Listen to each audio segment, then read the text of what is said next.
And I would really appreciate it if you would stop Rob Taylor from blathering on and on.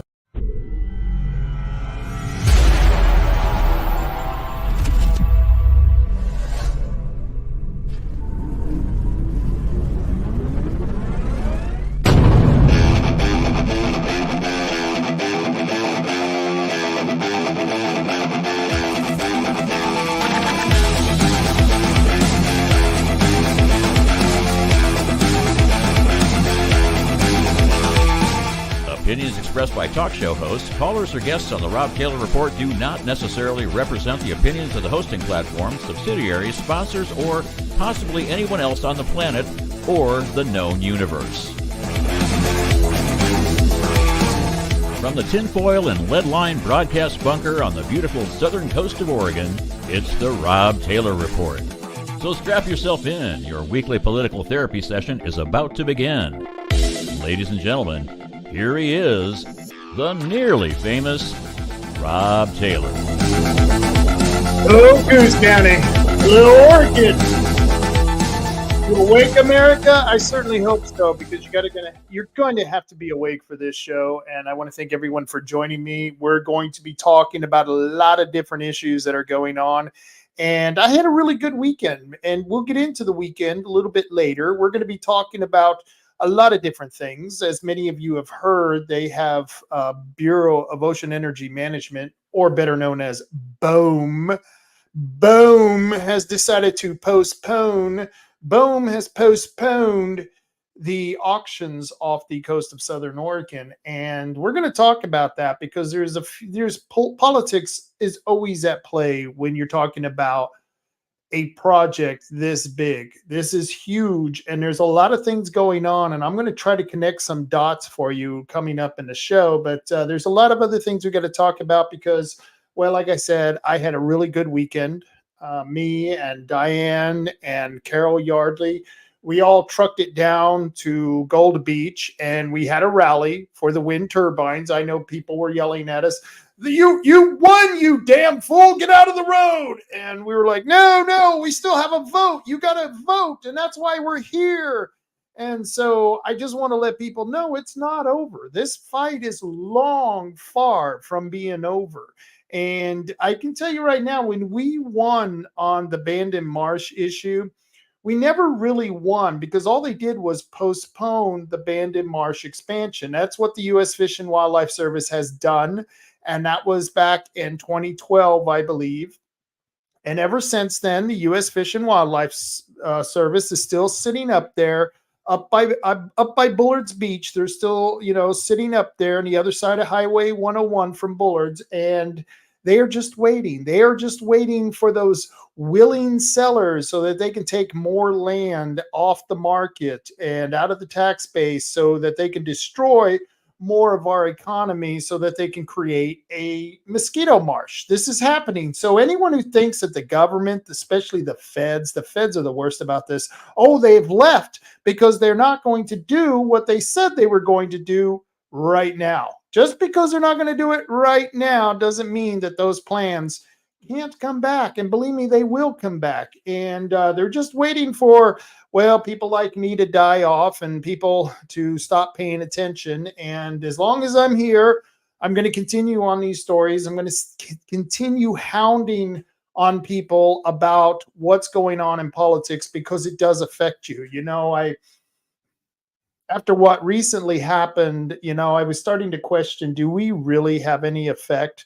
Because I was watching all the different groups who were taking credit for this BOEM pulling out of the auction. And we'll talk about that later, but you have to be introspective many times when you're a political activist, and you got to ask yourself, is what I'm doing really effective? And it's a hard question to answer because, I do the podcasts, I do the rallies, I do these different events, and I hear people tell me all the time, oh, we saw you doing this, we saw you doing that, we picked up your material, we got one of your posters, and so I see somewhat of a direct effect, but I don't know if there's an overall effect from what I'm doing. So I start to question it. It's like one of those existential things where you sit around, really, am I living the best life I could live? I don't know, I could be like Jean-Paul Sartre and create a philosophy like existentialism so that they can misuse it in the press all the time. And I'm just, was in one of those moods the other day when we were driving back from Gold Beach and Brookings because it was a beautiful day. It was a little chilly in Brookings, which is unusual, but it was a little chilly. And we had a great time. The response was overwhelming in our favor. And yet on the way back, I'm still thinking, are we having an effect? So I don't know. I don't know what to tell you, but I'm going to continue doing it. And maybe if I get a clearer answer in the future, I'll decide what's really best, because I just don't know sometimes as an activist which battle to fight for, because there's so many battles. And so next weekend, we've got a big event coming up, and you're going to enjoy this event because it's one of those things that a lot of people on the right, in the Republican Party, people who are conservatives, people who are libertarians or independents, there's a lot of us out there who like Trump and want to see Trump as president. I know you do. I know I do. And like I said, he's not the perfect candidate. He's not, if I had a lot of different, if I could have my choice, Trump probably wouldn't be in that list. He's down there on the list a little bit because I'm more of a purist, and I think Trump has a few problems on a couple of different issues. That's okay. I still am supporting him, and I'm going to vote for him. And I know people don't like to hear criticisms of their candidate, but that's life. If you can't handle the criticism, then maybe you shouldn't be in politics, because there's a battle. The battle's going to go on, and people are going to, take a few swings, and you're going to take a few hits. It's just natural in these type of things. But we're having something coming up next week, and it's the Trump train. And it's one of the best events that we can do on the coast, because the last time I did it, we had a Trump train that was probably a little over of a quarter mile long. I think it was 110 cars. I think the final count was 110 cars. And we went up to Winchester Bay, and we got out on the beach. Joey Gibson was there. We played patriotic music, and we unfurled this football field sized flag, American flag, and it took, I don't know, probably about 50 of us to unfurl that flag. And so it was a great event. It's one of the best events that we ever did, but we're doing it again. We've got the Trump train going on, and it's going to start here in Coos Bay. And this is going to be a long one, because we're going to truck it down to Brookings, and I'll tell you why. The reason I'm doing this is because there's a gentleman down in Brookings, a gentleman and a lady. Her name is Shar, and his name is Mark St. James, I believe. And they have been doing a Trump train in southern Curry County in Brookings once a month. I think they said they were doing it. And they've been wanting me to have a Trump train down from Coos Bay to hook up with them to do the circle that they do. They've got a circle that they head up north a little bit of Brookings, almost up to Gold Beach, and they loop around. I think it's Harris Beach they stop at. And if you've ever been to Harris, it loops around where you can go back the other direction on 101. And we're going to be doing that. So if you're going to participate in this Trump train, I recommend that you pack some snacks, maybe a sack lunch. I know Americans, I don't know if we eat sack lunches anymore. I know I do from time to time. And I think if you got one, pack one and take it. If you bring the kids, make sure they got snacks, make sure they got drinks, because we're going to Trump train it all the way from Coos Bay down to Brookings. We're going to go the full 2 hours that it takes to get down to Brookings. And so we're going to hit Bandon, and we're leaving Coos Bay. We're going to line up. We're starting this at 9:00, and we're going to meet on Front Street, right in front of the South Brothers headquarters, the one that's right next to the Highway 101. It's on Front Street right before you get to the museum. And we're going to line up on that road because there's almost no traffic there. And this is how we did it before. And we will come out of the front road. We'll cross 101 north and take a left on 101 south. And we're going to pedal it on down to Brookings. I hope we're not going to pedal it. Well, no, we're going to use gas vehicles, or at least most of us will. And so we're gonna train it on down to Brookings. And so if we leave Coos Bay at 9:30 a.m., we should be in Bandon about 10, between 10 and 10 in the morning. And then we should be in Port Orford hopefully by 10:30, and we should be in Gold Beach by 11. And then from Gold Beach to Brookings, that's another 30 minutes. We should be there at 11:30. That's the plan, and we're hooking up at noon at the parking lot right next to the Hungry Crab. If you know where the Hungry Crab is, there's a parking lot right there. It's huge. It's a huge parking lot. And we're going to need a big parking lot because they got a lot of people. We got a lot of people coming down. So we're going to meet there at noon, and we're going to give everyone a chance to go to the restroom and possibly get something to eat. We're not going to have a lot of time. We're going to leave there about 12:30, and then we're going to do the normal loop they do around Harris Beach. And they're going to come up, they're going to escort us all the way up to Port Orford, and we're going to separate at that point. We're going to continue on to, if you live in Bandon or Coos Bay, you can go back home. And it's going to take a few hours. It's going to take a few hours because it's a 2-hour trip there. It's going to be a 2-hour trip back. And you can imagine there's going to be an hour of stops, delays, and at least some type of instructions when we get down to Brookings. So it's going to take a little bit of time. So plan on a 5-6 hour day. This is just how we do it in Trump Train world. And this is going to be a blast. I want you to bring all your signs and your Trump signs, your flags, your American flags, especially your American flags.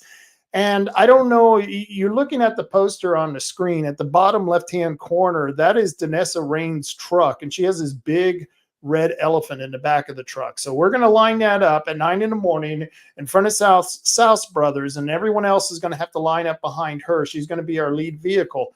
And we will have people throughout the Trump train who are people who will help us with security, help us if there's any accidents. And I got to remind you all, if you get into this Trump train, please fill up. We want you to fill up. That's going to be very important because, well, it's 2 hours there and 2 hours back. Yeah, you do the math. It's going to take a little bit of gas. So make sure your car is filled up and make sure you have plenty of snacks, drinks, and there are a few stops that you can stop at on the way from Coos Bay down to Brookings. There's the viewpoint in Port Orford at the south end of Port Orford. You can pull into that viewpoint and use the restroom. In Gold Beach, there I can't remember of any public restrooms there, but there's several restaurants there and a grocery store I think will allow you to use the restroom. But we're trying to tell people, we don't want people to stop, but we understand accidents happen, emergencies happen, and sometimes you got to go to the bathroom. I get it. And so we're going to try to, plan for all those things, but that's really our goal. We're going to meet at 9 a.m. in front of South Brothers on Front Street here in Coos Bay, and we're going to truck it down to the parking lot in Brookings in the Lower Harbor. This is in the Lower Harbor by the Hungry Crab. And if you go to Facebook, on my page, Rob Taylor Reports, you can find all the instructions right there. And if you have any questions, you can send me a question to my website or to my, you can private message me from Facebook, either or. And we'll be talking more about that because this is something that's huge. It's huge. And I don't know how many people we're going to get. I expect about 30 vehicles, which will probably double what they have down in Brookings. So it'll be about 60 vehicles. But then again, I thought that last time. I thought, 20 cars are going to show up and then 120 show up. So you don't know. It's just one of those things. So if you're looking for a good time this Saturday and you want to join like-minded people, there are going to be a lot of Trump people in Coos Bay, 9 o'clock in the morning in front of the South Brothers on Front Street. And right there, that flyer, you can get it pretty much anywhere on any of my social media platforms. I have them listed everywhere. And if people want to know in the instructions, well, you can send them the link to the show. That's a good idea. Send them the link to the show and tell them to watch the first, 15 minutes. But that was something I had to get off my chest because, well, there's a lot of things going on, and I'm going to tell a story that's probably pretty in depth. So I wanted to get that out of the way, and I will talk about it at the end of the show. Another thing that I want to let people know, because I think this is huge. This is an event that's happening here in Coos County in Coquille. And the Coos County Board of Commissioners have scheduled a work session with Dr. Douglas Frank and Professor Justin Grimmer to discuss election integrity. Dr. Justin Grimmer, or Professor Justin Grimmer, is one of those who believes that Dr. Frank's works is bogus and that he's lying to people and he's spreading misinformation. And of course, Dr. Douglas Frank is going to dispute those claims by Professor Justin Grimmer. And anyone who's in election integrity, I would highly recommend you haul your ass down here on Thursday, October 10th at 9:30. And this isn't this Thursday, but the Thursday after next. And I would highly recommend, if you're into election integrity, this is the meeting you got to be at. This is going to be one of those meetings. And yes, I'm going to film it, or at least I'm going to try to film it. I don't know. I've had so much technical difficulties the last couple of weeks that I'm going to give it a try. So if everything is successful, I should film this work session, because I don't think they broadcast it themselves. And I think it's going to be very interesting to hear Douglas Frank and Justin Grimmer discuss both sides of this issue, because it's been something that's been very conflicting for many of us here in Coos County. In fact, it's such a controversial thing that every time the commissioners bring it up, about 40 of the crazy local vocal leftists will show up at the meeting, and they will bitch, complain, and moan that they don't want to hear about election integrity, that the election is solid and safe and secure in Oregon. And you and I, we know that's a bunch of BS. If it was true that the elections were secure in Oregon, then why would Judicial Watch be suing the Oregon Secretary of State and the government of Oregon to clean our voter rolls? Well, they wouldn't, but they are. And they're doing that because they know our voter rolls need to be cleaned. I mean, we got a lot of dead people on there. A lot of dead Republicans are now voting Democrat these days. And we know this is true because they just had to take, what was it, 1,200, 1,400, 1,200, I think it was, names off of the voter rolls because those names were from illegal aliens. And don't doubt that the Republicans are going to try to use the invaders from the South who have been coming over our border illegally. Don't think they're not going to use these people, because they are. They're going to use these people, and they're going to try to destroy our elections. It's a guarantee here in Oregon. And believe me, these people they're not trustworthy. They're not trustworthy. They're lying to us, and I don't believe a word they say. And when they tell me they're not going to cheat, I kind of don't believe them. So this is going to be an interesting meeting, this work session that's happening Thursday, October 10th. I recommend you get down here and check that out. That ought to be quite entertaining. I do have to report a story that just came out. It's been floating around. It's been a worry since, I don't know, a couple of weeks now. I will put this up right here. U.S. Port.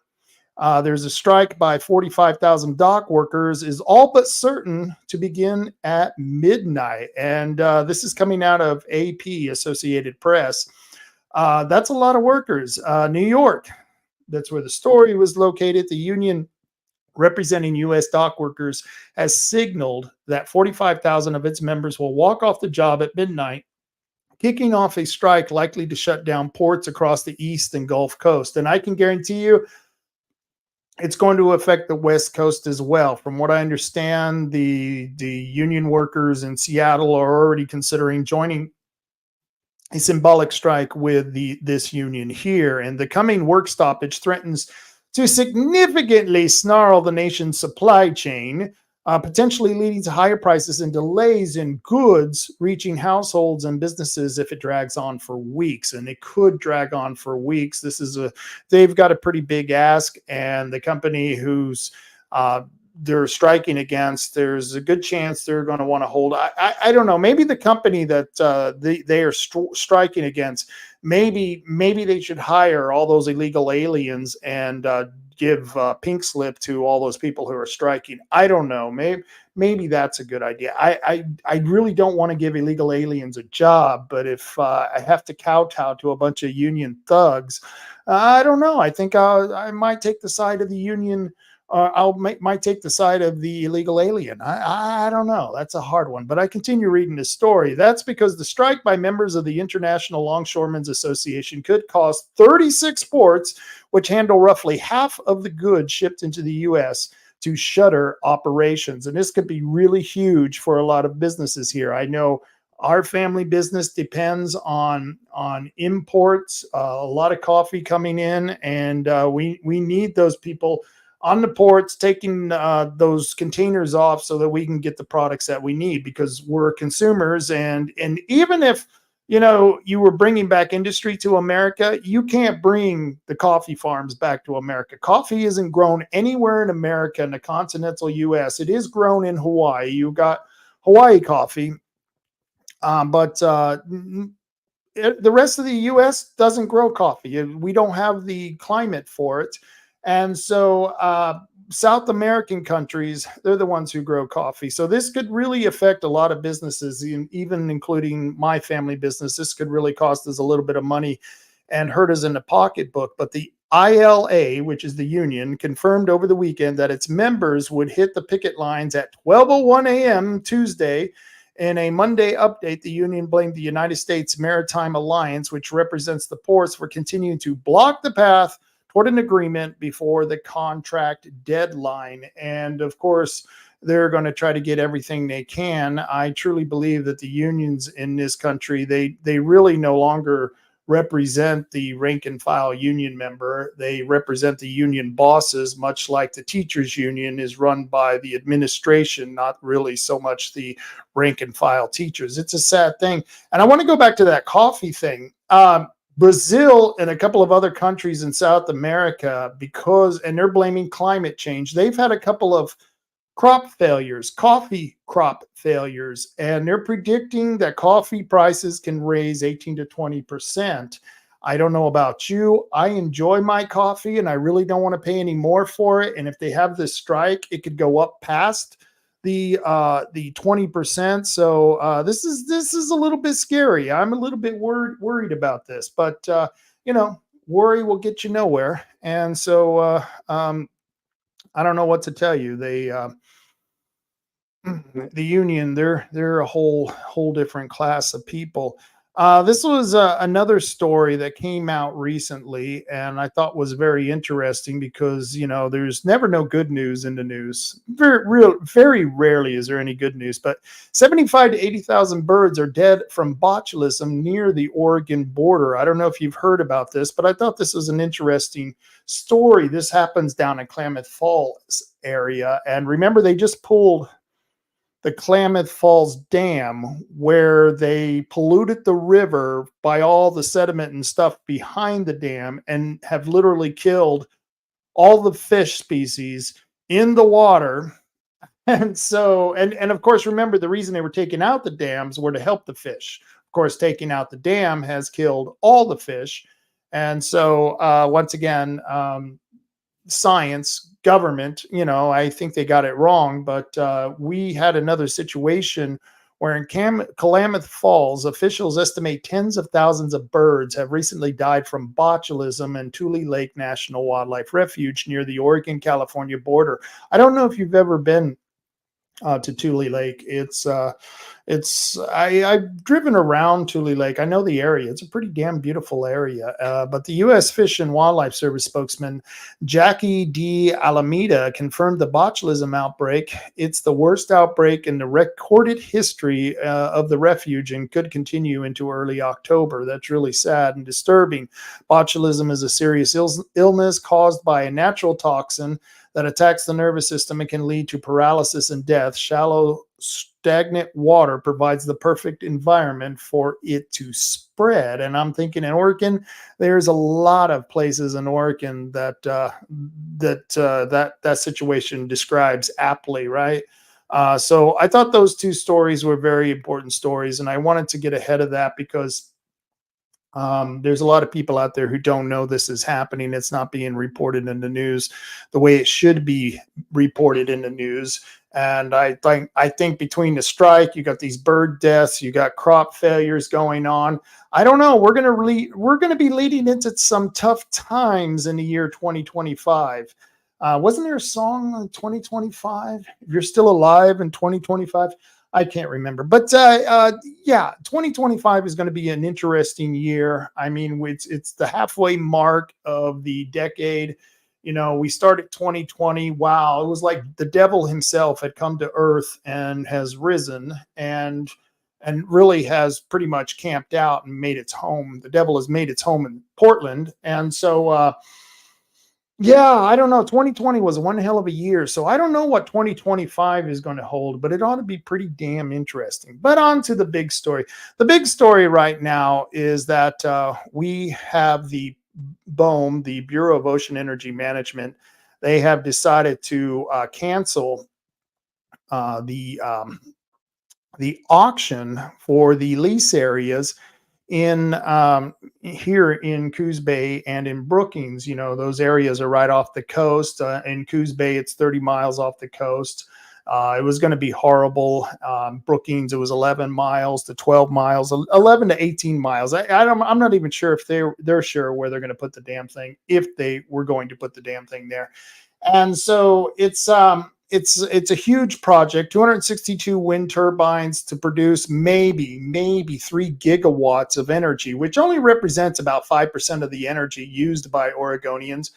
And so I don't know why we're going to destroy our fishing industry, the seafood processing industry, tourism, and many other businesses that depend on having a vibrant, healthy ocean right off of our coast here. I mean, you know, it provides an immense amount of seafood for pretty much the rest of the world. I mean, you would be blown away. I forget the percentage of seafood that comes from the north, the west coast here. I mean, it's a huge amount of seafood right off of California, Oregon, and Washington, and we literally feed the rest of the world.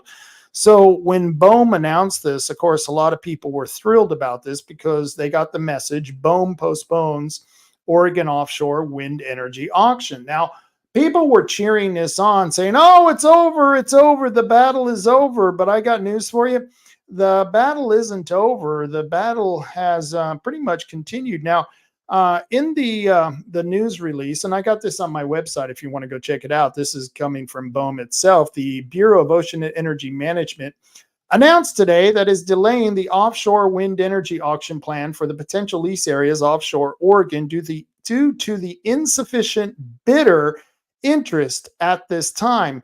And the reason they're doing that is because 4 of the 5 bidders had pulled out. There is one remaining bidder, and we don't know if that person has pulled out yet or not, but I've got news on those persons. And so I thought this was interesting, and I'll go into why. Let me read the continuing part of this news release. It said, on August 29th, 2024, the Department of Interior announced the final sale notice, the FSN, for offshore wind leasing on the outer continental shelf offshore Oregon following engagement through the Oregon Intergovernmental Renewable Energy Task Force, including coordination with the state of Oregon on advancing opportunities for leasing that would proceed a multi-year process for site assessments and subsequent review of any specific project plans if submitted. The FSN set an auction date of October 15, 2024, and included 2 lease areas offshore Oregon and identified the 5 companies qualified to participate in the sale. Following issuance of the FSN, BOEM received bidder interest from 1 of the 5 qualified companies. Just 1 of those qualified companies. And we're going to talk about that company in a minute. But it says, and I continue on, in determining a future opportunity for potential lease sale, BOEM will continue to collaborate with representatives from federal, state, and local agencies and tribal governments to coordinate on potential leasing and support ongoing stakeholder engagement process on broader offshore wind considerations, such as a state-led development of a strategic roadmap for offshore wind. Since the start of the Biden-Harris administration, the department has approved the nation's first 10 commercial scale offshore wind projects with the combined capacity of approximately 15 gigawatts of clean energy, enough to power 5.25 million homes. Since January 2021, the department has held 5 offshore wind lease auctions, including a record breaking sale offshore New York and New Jersey, and the first ever sales offshore the Pacific coast and in the Gulf of Mexico. Secretary Deb Haaland also recently announced a schedule of potential additional lease sales through 2028. Now, a lot of these sales have fallen through. And the reason they've fallen through is not so much that BOEM doesn't want to move forward, is because these companies, like the 5 qualified companies, the 4 out of those 5 have pulled out since the auction started. And just to get into the auction, the first price is the auction price. You have to pay for making the bid, which was $2 million. And that's just the first charge that the companies get charged for being in one of these auctions. There are bonds they have to buy. They have to make promises and put up money for different things. And so this is a lot of money for a company to invest in when they're doing one of these types of projects. Now, this is what BOEM has said. And of course, it wasn't just a day later that the governor, and I'm trying to find the timeline for this, because the governor, I'm not sure if she sent out this letter before BOEM decided to kick off or to stop the process. Here, let me go ahead and share that. You guys can't see that, but let me go ahead and share this. Let's see. Let me get this up here. Yes, the governor's letter. There you go. We're sharing it now. What a wonderful thing. And so as you can see there's Tina Kotek's letter, and she sent this out. And I don't know if this was before or after they announced the postponement to the auction. And this is important. And why this is important is because of who's going to take credit for this. And of course, I believe that people like Tina Kotek and many of the different politicians, even including some of our politicians from this area, are going to take credit for BOEM postponing this project. And in fact, if you look at this letter here, and I'm going to read a little bit of this letter, it says, in the weeks since the Department of Interior's offshore wind final sale notice, the FSN, announcement on August 29, 2024, I have heard growing concerns over the market readiness of and BOEM timing on the 2 lease areas off the coast of Oregon. My office shared those concerns directly with your staff prior to the FSN announcement. Similarly, coastal and fishing communities and federal recognized tribal nations have requested that BOEM halt the current leasing schedule until the state completes its roadmap process to fully understand the risk and opportunities inherent in the emerging new renewable energy industry, to augment the roadmap process. And the roadmap process, the word roadmap, that's something that you heard David Brock Smith use several times, because he claimed that his bill, HB 3375, which was a pro-windmill bill, was what created this roadmap. And so the governor here says to augment the roadmap process. My office has also been engaging with the Department of Energy in states of California and Washington to collaborate on offshore wind supply chain opportunities. I believe the Oregon's manufacturing industries and ports are poised to play an important and economical significant role in the current California lease area developments and in national market development. This strategic planning and supply chain analysis will be key to unlocking the potential of offshore wind in the Pacific Northwest. And I believe tribal nations must be partners in this work. I will continue to direct my agencies to support these efforts in support of this objective. And so she says that she was disappointed in BOEM's accelerated process, but the fact was that BOEM had followed every step of the process was already in a timeline that Boehm had already advertised for the last 2 or 3 years, going back to 2022, 2020. They were talking about this for a long time. So I don't know where the governor is on this.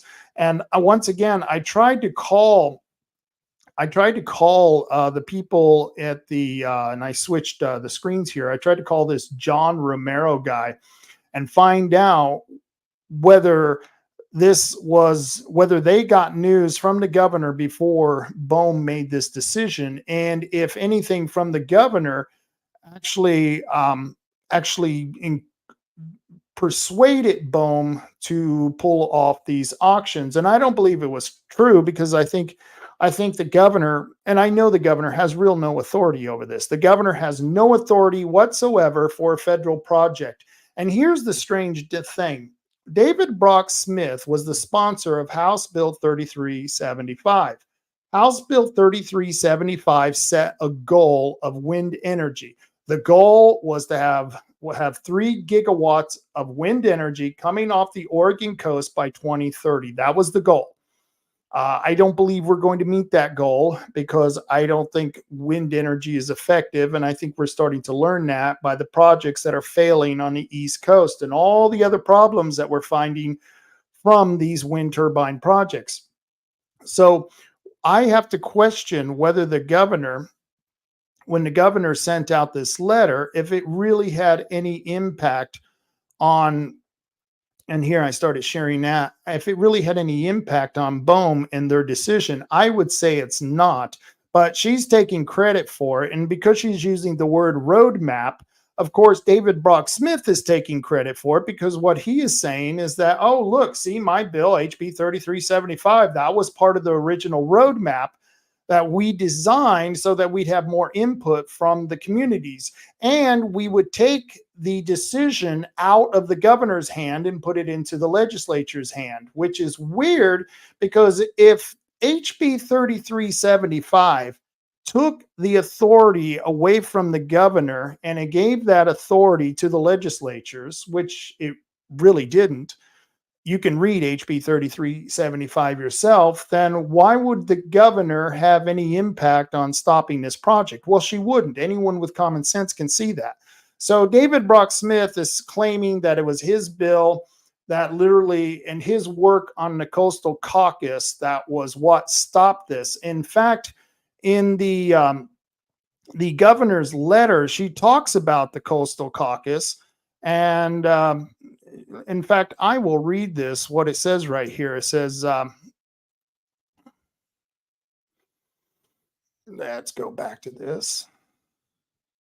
What she says right here, and this I think this is the 3rd or 4th paragraph down. It says, I am disappointed that Boehm's accelerated process over the last year has further divided stakeholder communities and put the Confederate tribes in the Coos, Lower Umpqua, and Siosla Indians in the position of challenging Boehm in the federal district court. Oregon's Legislative Coastal Caucus is likewise now in full opposition to Boehm's proposed lease. My office has heard broader concerns this month from renewable energy, labor, fishing, and conservation communities on the risk that a failed competitive lease process would pose to Oregon's developing supply chain industry and to its environmentally sensitive offshore habitat. So here she's talking about the failed competitive lease process, which leads me to believe that this letter was written after she got notice that the process had failed. They didn't have enough bidders, and when I say they, Boehm didn't have enough bidders for this project.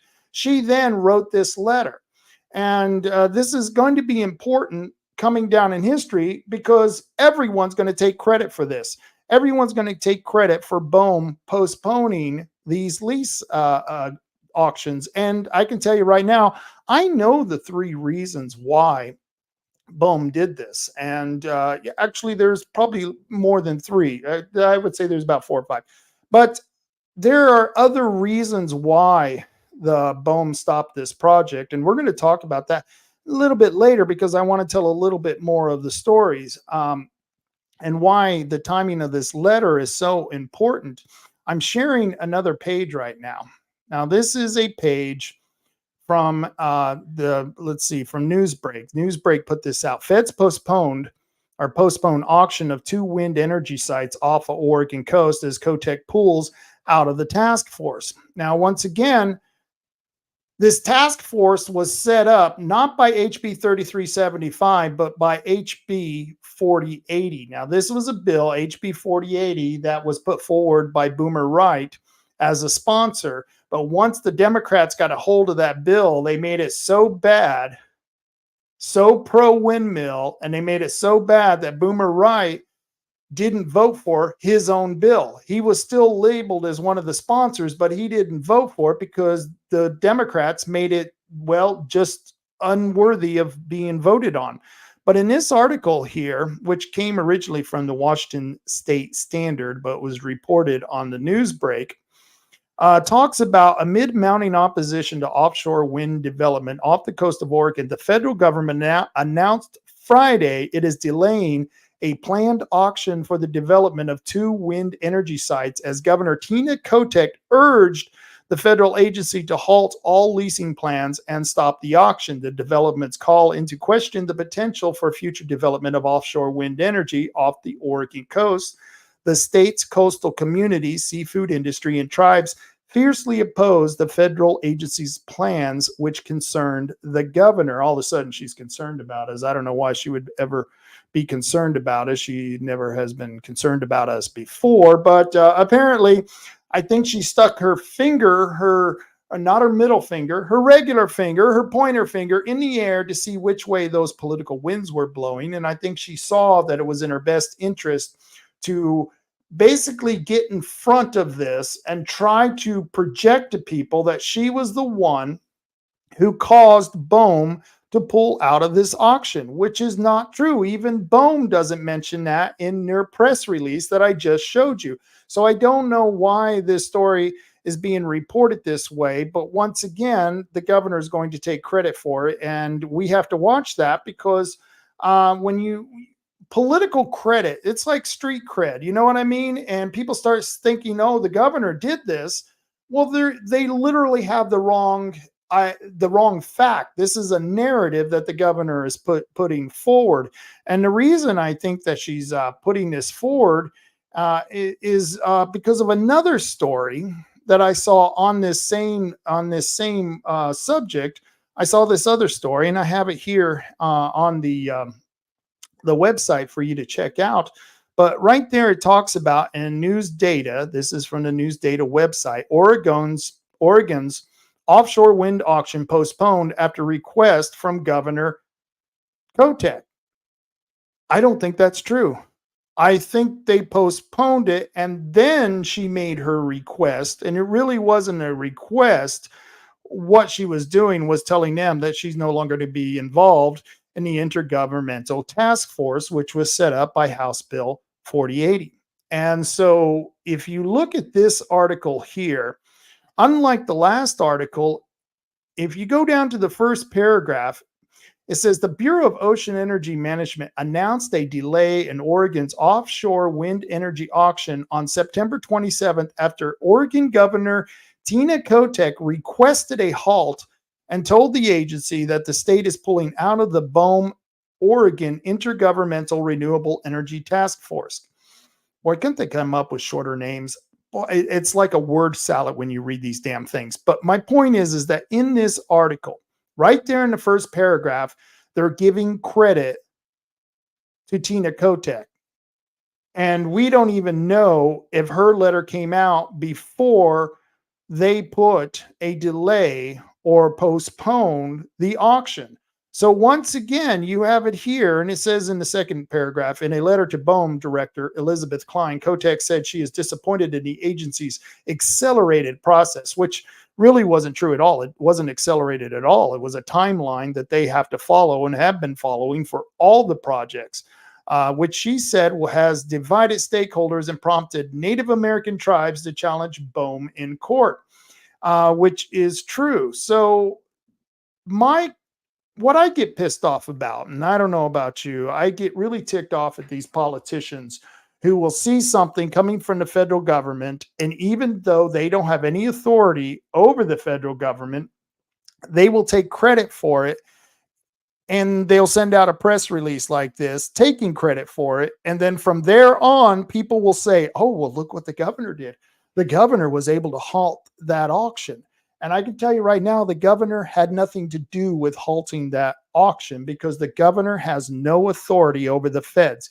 Even David Brock Smith said she had no authority over the feds. And he said that the reason he created House Bill 3375 was to take the decision making for this project out of the governor's hand and put it into the legislature.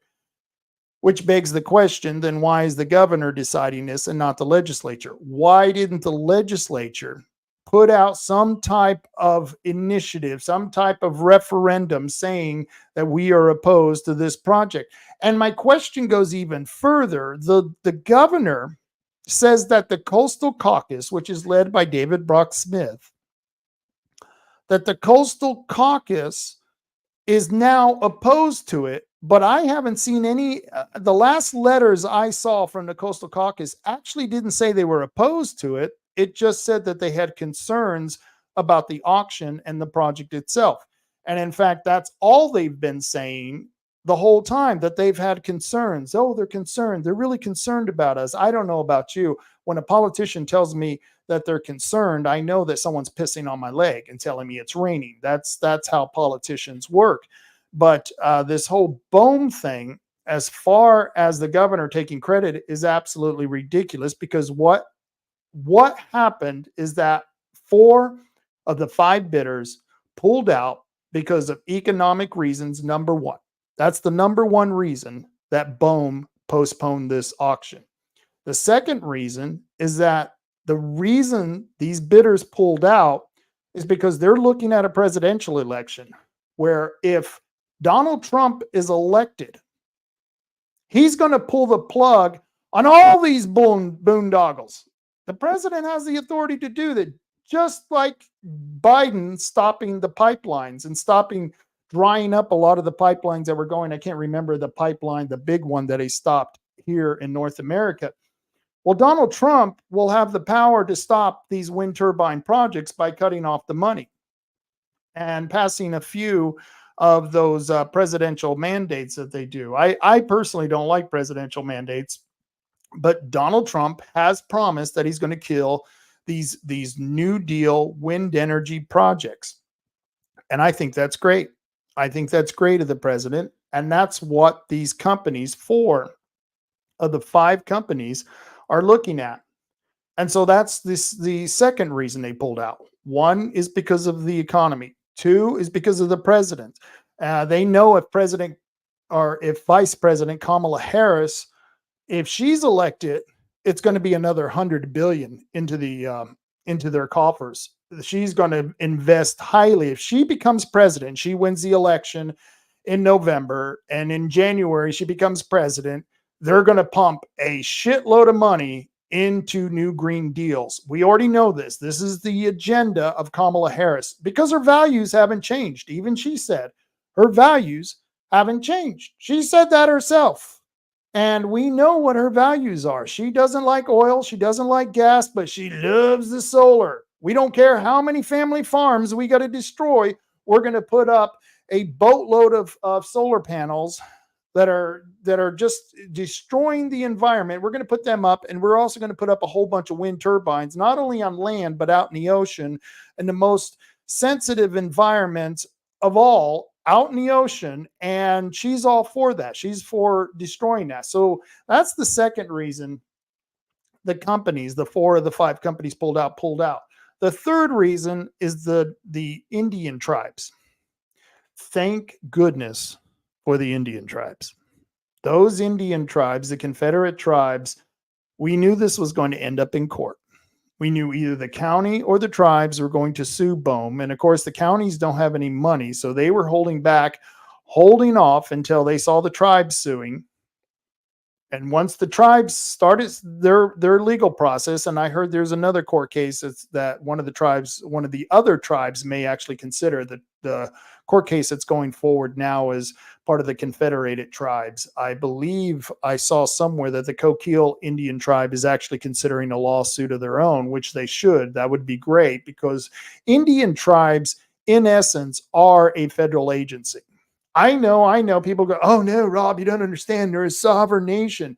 Well, my question to you on that is, if they're a sovereign nation, why does the deed to their property sit in a vault in the Department of Interior's office? Why does the deed to all of their land sit in the vault in the Secretary of State, the Secretary of Interior's office? Why is that there in the Department of Interior's office if they were really, truly a sovereign country? They're not.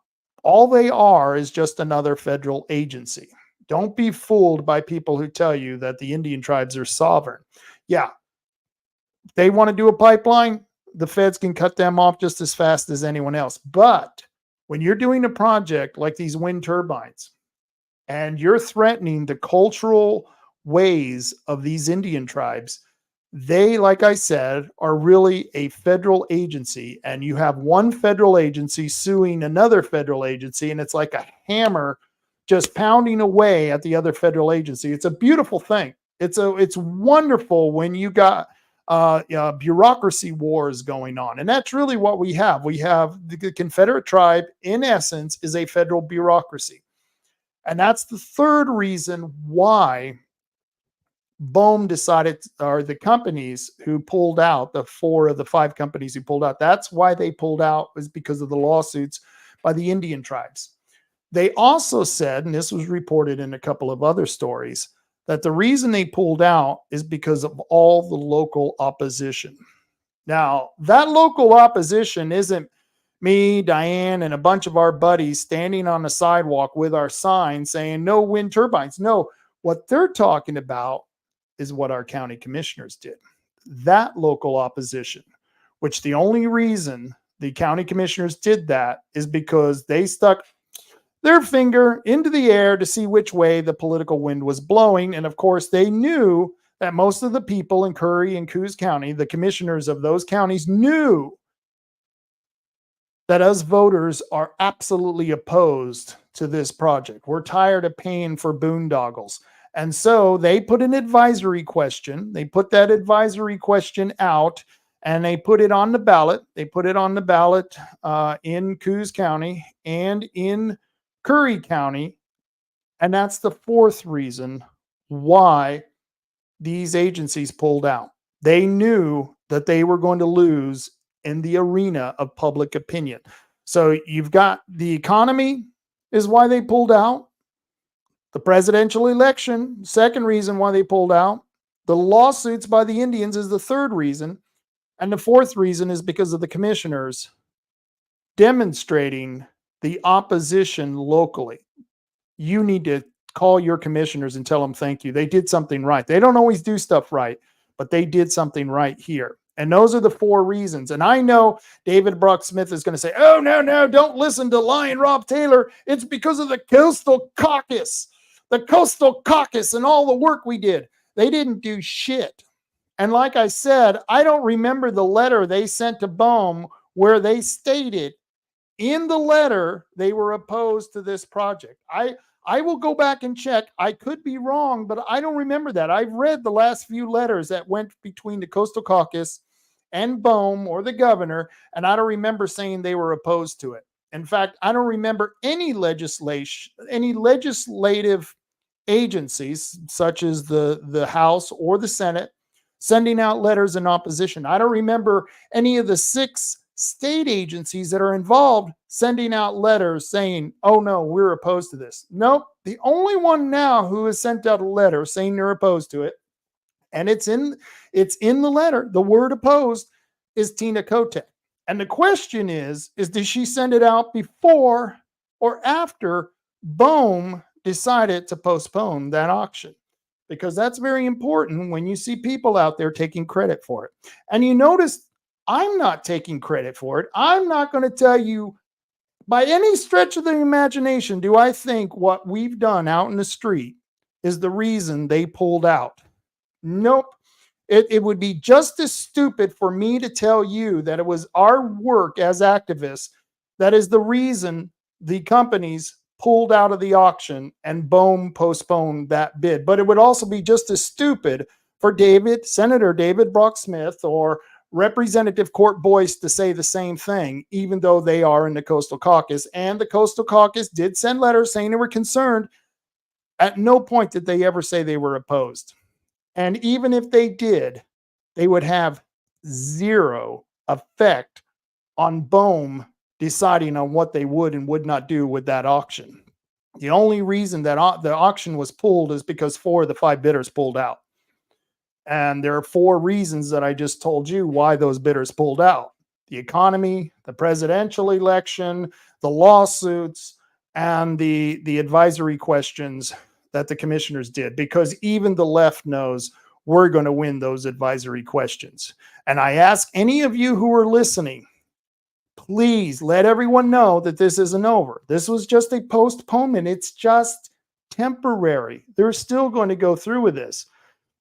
And so that's why we need all of you to remember, if you live in Coos County, you got to vote yes on 6/2/19.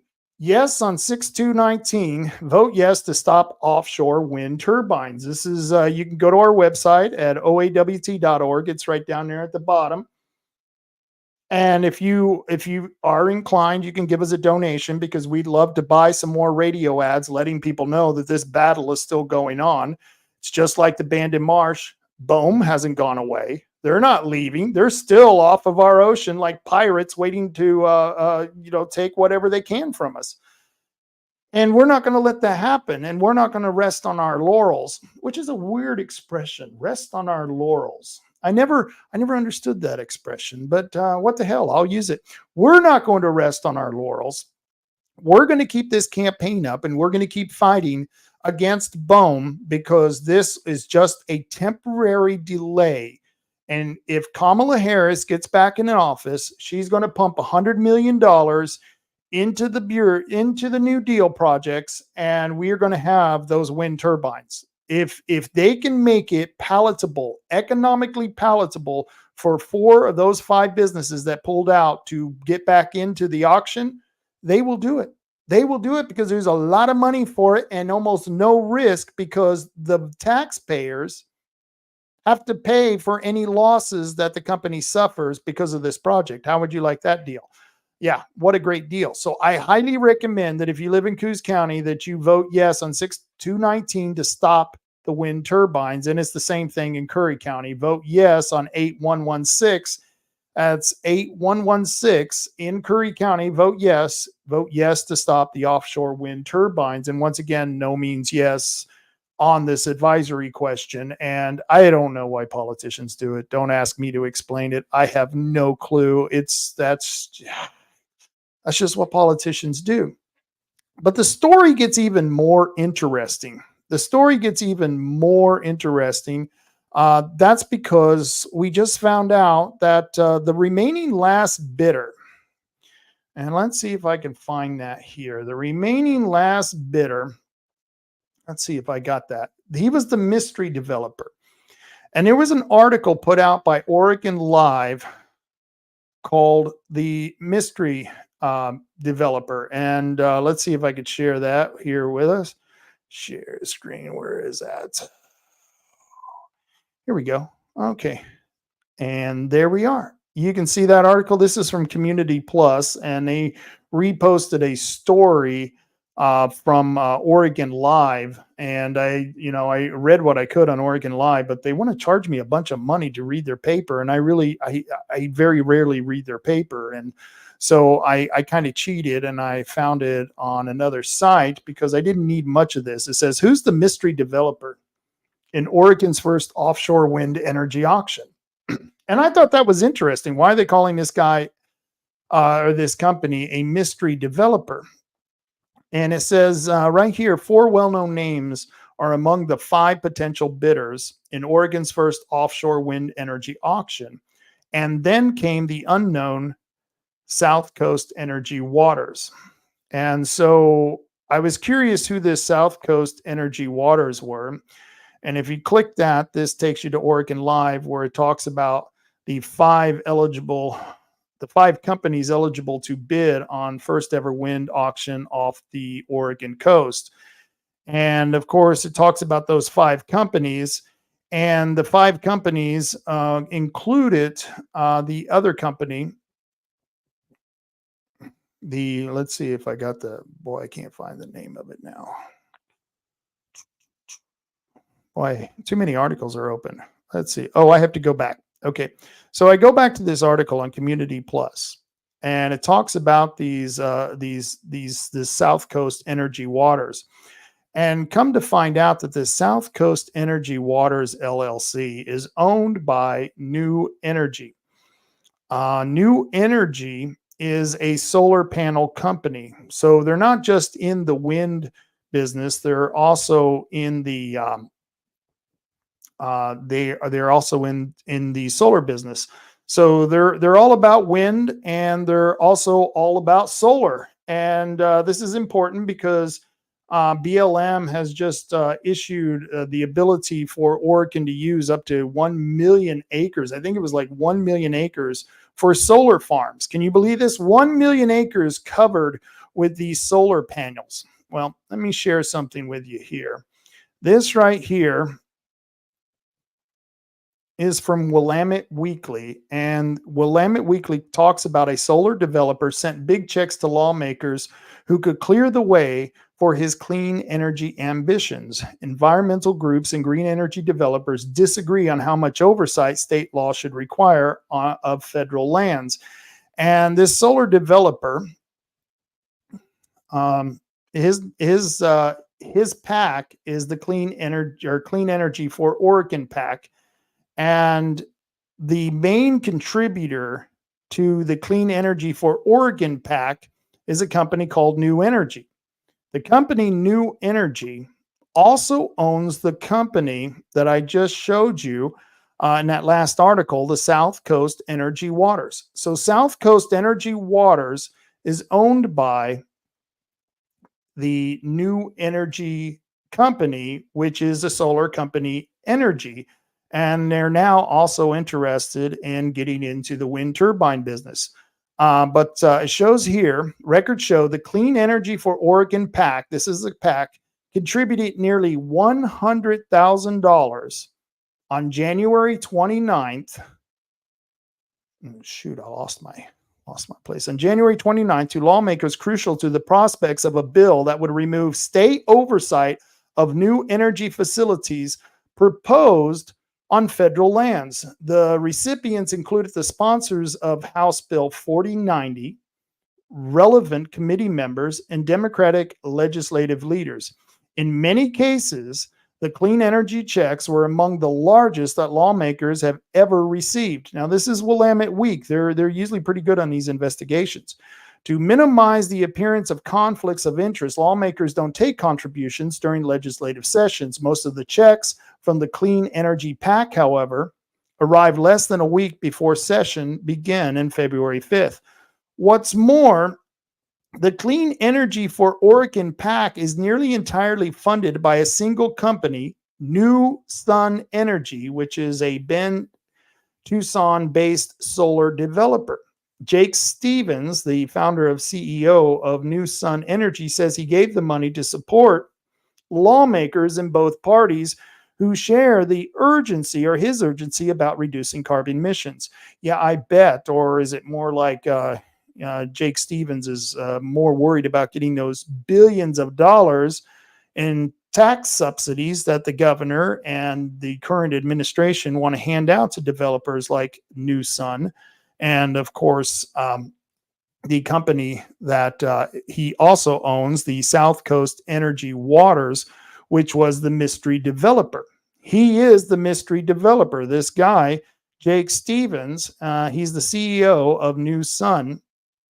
And let's see if it explains a little bit further. His entities with businesses before the legislature regularly contribute to the campaigns of relevant lawmakers, but Stevens' gifts were unusual in their timing, generosity, and specificity.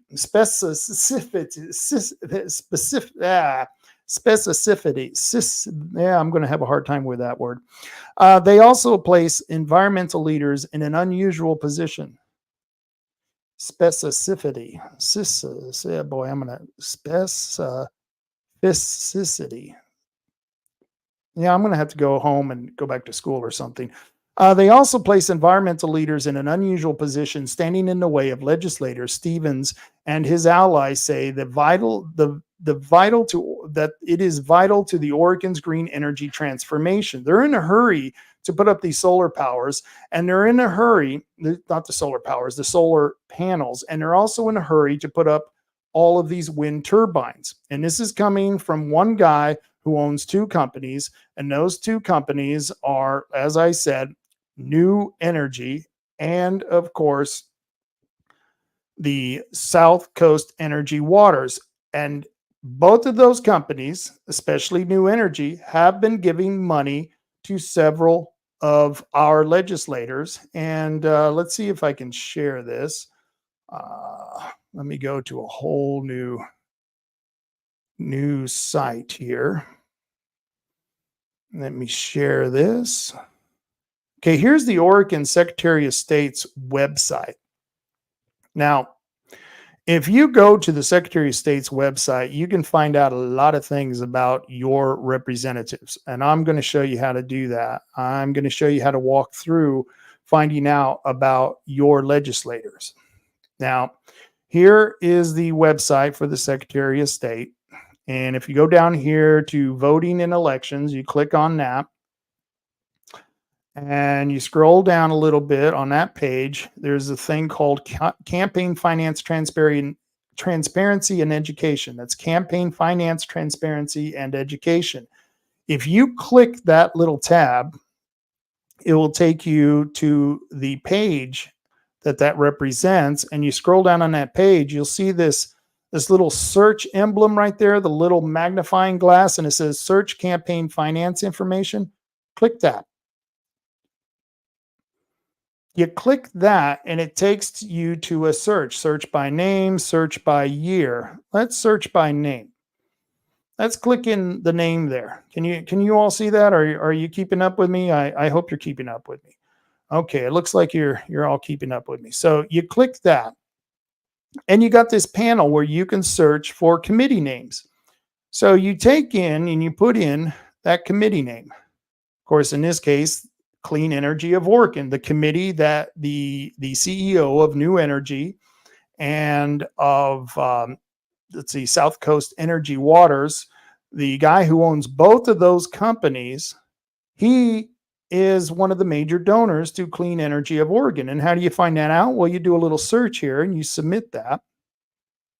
And poof, on this page, you'll see Clean Energy of Oregon. This is the filer name, and you click that. And that will take you to the statement of organization. This is the statement of organization that any committee, a political action committee, has to have registered with the Secretary of State. Now, he's not directly, the guy who owns those two companies is not directly involved with the PAC. No, and there's a reason for that. Let's see, that guy's name is Jake Stevens. Jake Stevens is the CEO of New Sun. And New Sun, like I said, he owns New Sun, and he also owns South Coast Energy Waters. But he doesn't have anything directly to do with the PAC itself, the formation of the PAC. As you can see, this Jeff Green guy, he's from Portland, Oregon. He's the one who's the treasurer. And if you go down here, you see my little arrow right there, my little pointer. It says Campaign Finance Activity. Click that, and it'll give you a list of all the people and all the expenditures that are done by Clean Energy of Oregon. Now, if you scan down here, you can see a lot of people who've gotten a lot of money, like this Ben Bowman. Yeah, that Ben Bowman, he got quite a bit of money from him. He got $5,000 from him. Mark Gamba for Oregon, yeah, he received $10,000. That seems like a lot of money, and they just received that too. They just received that on the 12th. And then you scroll down, Tobias Reed, he got some money. And then look, there's the Friends of David Brock Smith. Can you all see that? Let me see if I can enlarge that a little bit. Maybe that will help. Right there, you can see Friends of David Brock Smith. It was a cash expenditure by this Clean Energy Oregon PAC because they donated to David Brock Smith and they gave him $10,000. And they did that on May 8th, which was just about the time of the primary, just the recent primary. Now, this is Clean Energy of Oregon giving $10,000 to David Brock Smith, who claims that he's opposed to this project, that he's been fighting against this project.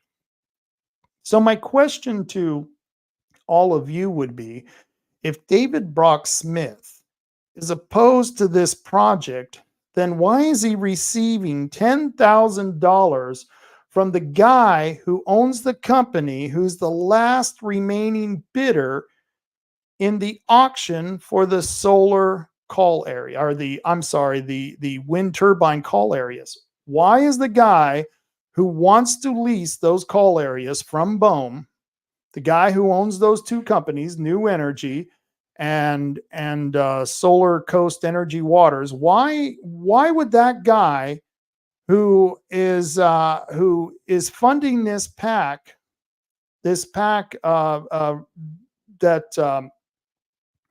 is funding or giving money to all of these people in Oregon, the Clean Energy for Oregon PAC, why are they giving money to David Brock Smith? That's just a little strange. But if you go down here a little bit further, you'll see all the different charges that they have up there. And here are some more of the other people they donated to. If you look here, Court Boyce, he got $1,000 in January of this year from Clean Energy Oregon PAC. Now, Court Boyce claims to be opposed to the wind turbines. So my question to you all, and I would love to hear an answer from anyone, why is our politicians who are supposed to be representing us, the constituents here in Southern Oregon, why are they taking money from a Clean Energy PAC, Clean Energy for Oregon PAC, that is being funded by the guy who is the last bidder for these solar call areas? I keep saying solar. They're wind turbine areas. Why are they doing that? I mean, I got an idea. I think this is a payoff. I think this is a payoff for when David Brock Smith was a supporter for the wind turbines. And we know David Brock Smith was a supporter. If you don't believe me, let me play you a little video here. I don't know if you remember this video here. Enthusiastic I am about the possibility of moving forward, not only with this offshore wind opportunities and the investments that are coming from the federal governments under the Biden administration. What do you know about? So there you go. There you've got the Senator David Brock Smith on the floor of the House when he was a House representative. This is back in 21 when he was trying to pass House Bill 3375. He was obviously in for it. Do you think that maybe this $25,000 is, well, how should we say it, a reward for David supporting the turbine the turbine project up to that point? I don't know. Personally, I find it very disturbing that my Republican senator, who's supposed to represent me, is taking money from a PAC that's funded by the guy who's the last bidder in this project and was the mystery bidder. We didn't know who this guy was until a couple of months ago. We didn't know who was going to be one of the 5 companies. We knew 4 of the companies, but we didn't know the 5th company, which was South Coast Energy Waters, owned by the same guy who owns New Energy, the guy who owns that solar company, who has been the top donator to this PAC, the Clean Energy for Oregon PAC. Why is that going on? And just to show you, I want to go down a little bit further because you can see all the people who took money. Like I said, there was Drazen had taken money. Let's see. Rob Wagner, of course, took money. Let's go. If you push this next, it will tell you It will go back a little bit further. Mike McLean for Oregon took money. Friends of Mark Meek took money. Friends of Tobias Reed took money. Of course, the Democratic Party, they got $5,000. Dan Rayfield, he got $25,000. Look at that. Look at that. And right under Team Broadman, and I don't know who Broadman is, but he also got a $3,000 contribution. You can see right there, New Sun Energy, cash contribution going to Clean Energy of Oregon was $250,000. Under that is another contribution by New Sun Energy. They're the people who, the guy who owns New Sun Energy is the same guy who owns the last company that's bidding for this project. So you can see right there, New Sun Energy. You can go down here, cash contribution $5,000. From what I understand, they gave them almost $1 million in money. If you go down here, look, New Sun Energy cash contribution $5,000, cash contribution $3,800, another $5,000. New Sun Energy, and you can keep going down here. Oh, look. Right here, there's another donation to David Brock Smith. This happened in October 14th of 2022. This was just 1 year ago. Why is David Brock Smith receiving money from the guy who owns the company that's the last bidder in the solar project? I don't know. Something really stinks here. Tim Knopp, state senator, look right there. Tim Knopp, he got $5,000 from the Clean Energy for Oregon PAC. What did he do for this PAC? What did he do to earn his money? I mean, like I said, it just doesn't make sense to me that New Sun Energy, there right there is another donation for $43,000 to Clean Energy for Oregon PAC. I can tell you, this guy right now, he may not be listed as anyone who's directly involved with the PAC, but he's directly involved with the PAC. If you fund the PAC, you're the major contributor, they owe you everything. And if you go down here, Friends of Tina Kotek, this is when, I believe, this is in September 30th. This is before she got into the before the general election of 2022 for governor. This is Tina Kotek right there. She got money from them. And right underneath her name, there it is, New Sun Energy, $20,000.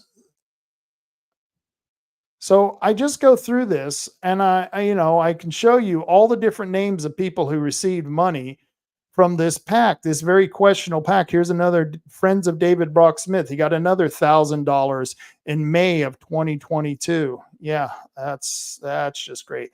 That gives me confidence in my state senator. Tim Knopp, once again, state senator, got $2,500. Let's go back a little bit further. That's what's great about the Secretary of State's website. You can find out a lot of stuff by these people. New Sun Energy, they were the first to contribute to Clean Energy of Oregon. They contributed in May 9th of 2022, and they gave $75,000 to this PAC.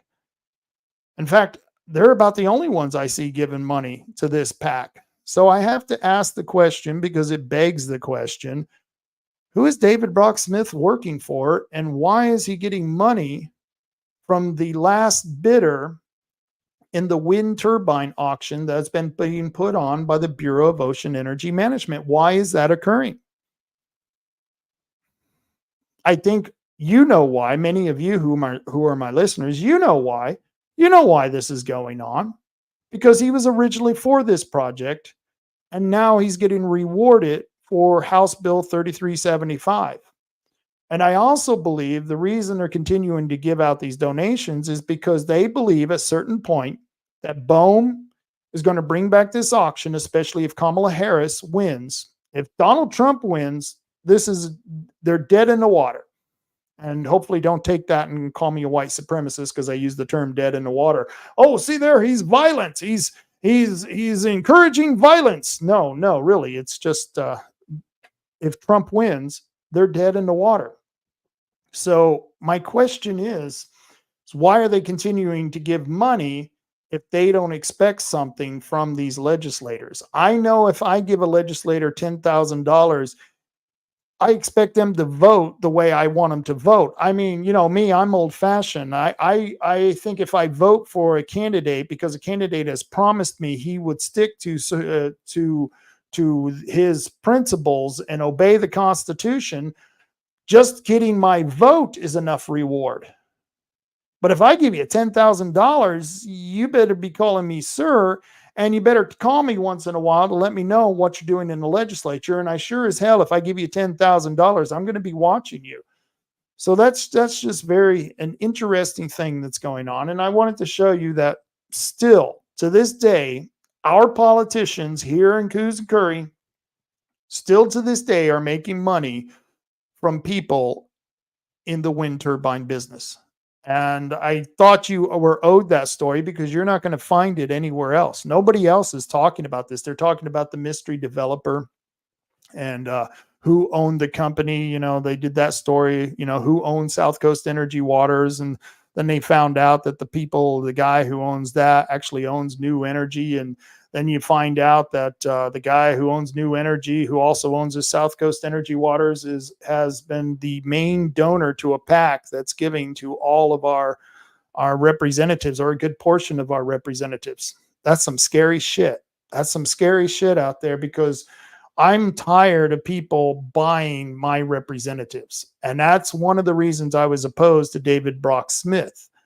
And I had called him a liar on the radio because he was lying about House Bill 3375, saying that it was written and designed to halt this project. And it hasn't halted anything. The project, in fact, the governor saying it's being fast-tracked. Isn't that kind of what Todd Vaughn said about it, and received a cease and desist letter from David Brock Smith? Isn't it funny? I wonder if Tina Kotek, she didn't use the word fast track, but she says that she doesn't like the way that BOEM is accelerating this process, which they're really not. The timeline hasn't changed from 5 years ago to now. The timeline is still the timeline. It was created by BOEM because of the process they have to use to auction off one of these call areas. And so I told you the 4 reasons why BOEM stopped this auction. Well, they stopped it because the bidders pulled out, 4 of the 5 bidders. But I can tell you why the 4 of the 5 bidders pulled out. And I gave you those reasons. The economy is number 1. Number 2 is the presidential election. Number 3 is the lawsuits by the tribal and the tribes. And number 4 is the advisory questions that they put on the ballot in Curry and Coos County. Don't let anyone else take credit for it. Don't let the governor take credit for it. Don't let David Brock Smith take credit for it. In fact, if David Brock Smith starts taking credit for it, or Court Boyce starts taking credit for stopping this project, you ask them, why are they receiving donations from the last remaining bidder in the wind turbine project? Why is the last bidder giving them money? That would be my first question to David Brock Smith, but he won't answer my questions. And when he does, he lies. It's very infuriating. And I hope you enjoyed that little tale of what's going on here in Southern Oregon. It's something that when you got so many dots to put together, it's a hard story to tell. And at some point, I think I'm going to write, maybe not an article, maybe a story, maybe in a book format. I'm going to write out what we've been through from the beginning of the primary, getting kicked off the radio, to what's happening now, because I think it's a human interest story to show and demonstrate that your politicians really are not who you think they are. And unless you think they're dirtbags who are on the take. If you think your politicians are dirtbags on the take, you're probably right. You're probably right. But there are a lot of people out there who still have great belief and respect for their representatives. And I'm telling you, you might want to look into them. Find out who's contributing to them. I just showed you how you can get onto the Secretary of State's website, how you can look up these committees, how you can look up the candidate committees. Real easy stuff. I just showed you that. I showed you all the evidence. And I know that there are going to be people out there say, Rob Taylor doesn't know what the hell he's talking about. He's making it up. This is all misinformation. This is information and misinformation. And I'm telling you right now, I didn't tell you anything that wasn't printed in an article or information that came from the Secretary of State's website herself. Those are the sources I have. I didn't make this stuff up. So you need to find out for yourself, because you should never take any one person's word. Don't take my word. I'm a lying bastard. It's true. I lie. There are women out there ask me, hey, does this dress make me look fat? No, the dress doesn't make you look fat. And under my breath, I go, it's the fat that makes you look fat. But seriously, we all lie. We all have our biases. We all have our prejudices. But when I tell a story like this, I try to give you all the information the best I can from the most reliable sources. And these sources are from several different publications. From the Bureau of Ocean Energy Management, I showed you the letter that they wrote, the press release. I showed you the letter the governor wrote to BOEM. And then I got the rest of the information off the Secretary of State's website. So if anyone tells you that I'm lying, you yourself can go show them where you got this information. I just showed you. I just walked you through the steps. So hopefully we'll continue on with this. We're going to discuss it more. And of course, there's always that chance where, they may not pull out completely. BOEM might come back. They might decide to go through with the process, and we're going to be here. We're not going anywhere. We're not going anywhere at all. And so let's see. I did have some other stories I wanted to talk about. And, I hate to talk about this type of story, but it was such a disgusting story that I had to mention it. And I wouldn't normally mention it, but it happened to me personally. Well, I guess it didn't happen to me, but it was part of something that I participate in from time to time, and that's going to restaurants. You go to restaurants, and I'm sure when you go to restaurants, you worry about who's serving you and the sanitary conditions that are available for you. I as well, when I go to restaurants, I'm kind of curious, who's touching my food? Are they clean? Those kinds of things. And so, when I read stories like the story I'm going to tell you, and I'm trying to find where this happened, because it's just absolutely disgusting. And like I said, I don't know if I really want to show you, but it kind of affects me kind of personally here.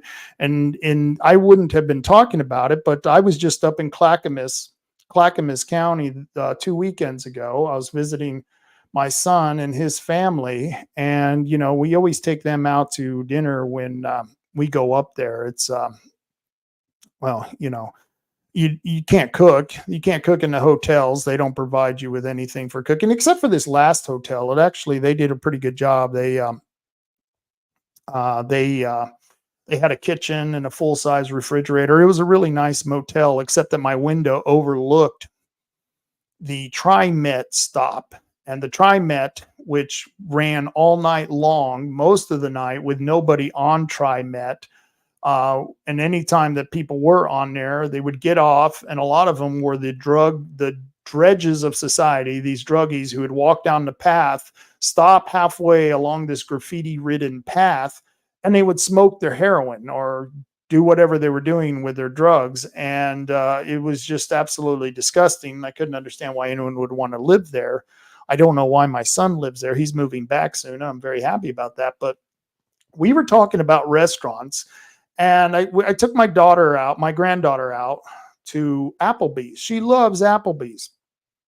And we were eating there, and we came back, and I told my son, I told him about going to Applebee's. And I said, I really wanted to go to Red Robin. And he looks at me, he says, oh, you don't want to go to Red Robin. And if you can see this story, this is from Fox 10 News. It says, lawsuit, man finds semen in Red Robin salad after alleging racism. That's right. He alleged racism, and then all of a sudden he finds semen in his salad.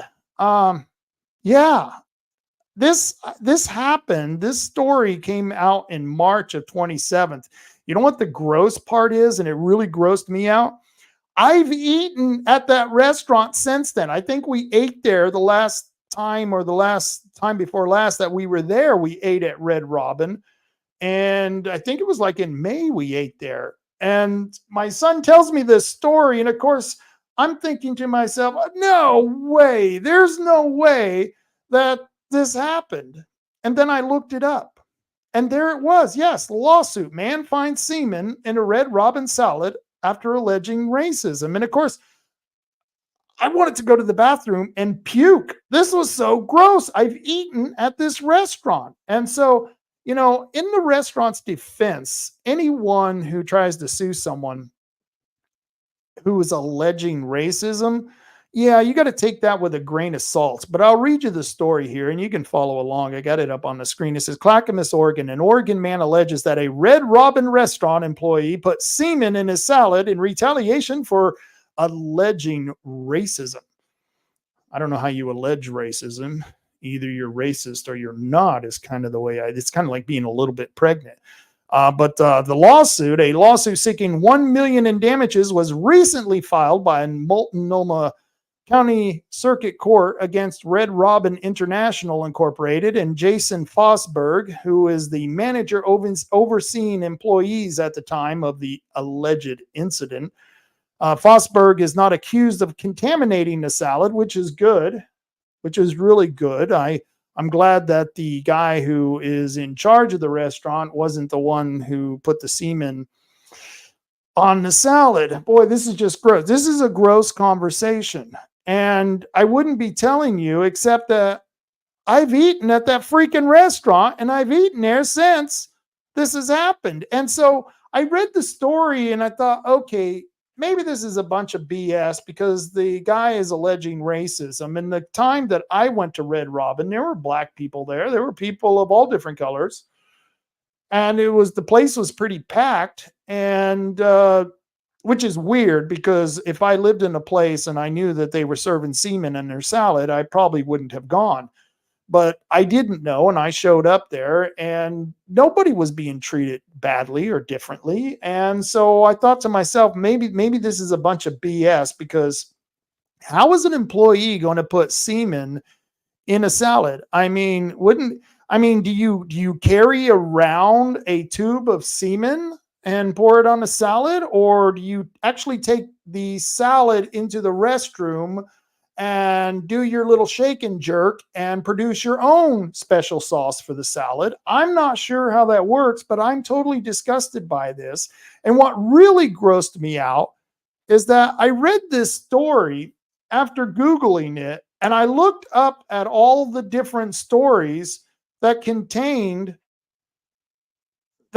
articles about people using semen in very disgusting ways. I didn't realize how bad it was out there. I didn't realize that that there was an epidemic of people who in the restaurant industry was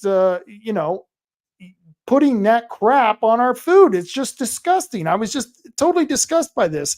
One of the articles was from Fox 5, and it talked about a Maryland man whose attack on a woman with a semen-filled syringe was caught on camera, sentenced to 10 years. Thank God.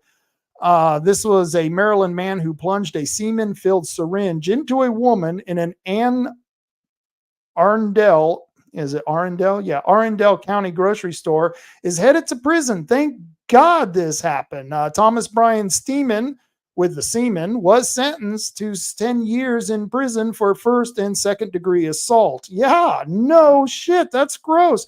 Isn't it funny? His name is Thomas Byron Steeman, who used semen to attack a person. Yeah, there's a rhyme there. I wonder if they use that in prison as they're violating him late at night. And I hope they are violating him because, well, once again, this is just absolutely disgusting that anyone would. Where do they come up? Where do these sick people come from? But it gets even worse. Yeah, it gets even worse. Here's another one, and this is also from Fox 5. It talks about a Louisiana teacher. She pleads guilty to lacing students' cupcakes with ex-husband's sperm, other child sex crimes. So she's committed other sex crimes against children, but as a teacher, I guess she laced some cupcakes with her ex-husband's sperm. I mean, I'm not even sure how you put the title to this article without being totally grossed out. I was totally grossed out to find all of these different stories on people putting semen on food or in food in our restaurants. I don't think I'm not sure if I'm ever going to eat out again. This was just totally freaking disgusting. And this happened in Louisiana, but I'll continue with the story. It says a disgraced Louisiana teacher has pleaded guilty to horrific crimes against children and admitted to serving her students cupcakes that contained sperm from her husband, who is awaiting his own trial on child sex crime charges, according to the authorities. Cynthia Perkins, 36, agreed to plead guilty and testify against her ex, 44-year-old former Livingston Parish Sheriff's Office SWAT member, Dennis Perkins, who is also charged with dozens of child sex crimes, according to prosecutors. Now, this is a woman who is a teacher, and her husband was on the SWAT team, and he's committing sex crimes, and she's putting his sperm on the cupcakes of middle schoolers. I mean, what the hell is going on in our country? And I mean, it was one sperm semen story after another of people in the food industry doing this, adulterating our food with man's sperm. This is gross. And it's not the first time I've heard this. I remember, and this was in the 90s, you're reading the paper, you're not expecting these articles. And I see this article about, and this was in the city of Albuquerque. They closed down a bakery because a lady walked into the bakery. There was no one there around to help her. So she went behind the two swinging doors, and there she caught the owner of the bakery having sex with a pile of dough that he was getting ready to make pastries out of. Yes, semen pastry dough. Yes. And not only was he adding the special ingredient, but he was actually having sex with the pile of dough. Yeah, do you want to eat out now? I know I don't. I'm totally grossed out, and I'm even more grossed out that I ate at a restaurant who had this reported about their restaurant. It's gross. There was another story out of San Francisco. Once again, this was years and years ago, like I said, early 90s, where a lady, she contracted herpes after having her soup tested from an Asian restaurant, where not only did they find one sample of sperm, of semen, they found 5 samples of semen. And I'm thinking, what restaurant does the crew in the back have that much time that they could be doing that to your soap and adulterating it? I was just completely grossed, and I really thought hard about doing this story. I was thinking, do my listeners want to hear about this? Because I don't want to hear about it. But like I said, I had the misfortune of eating at a restaurant after this occurred. Boy, I don't know. Did they sterilize the kitchen? I mean, did they clean the plates? I mean, what did they clean? Did they get new plates? I would like to think they got new plates.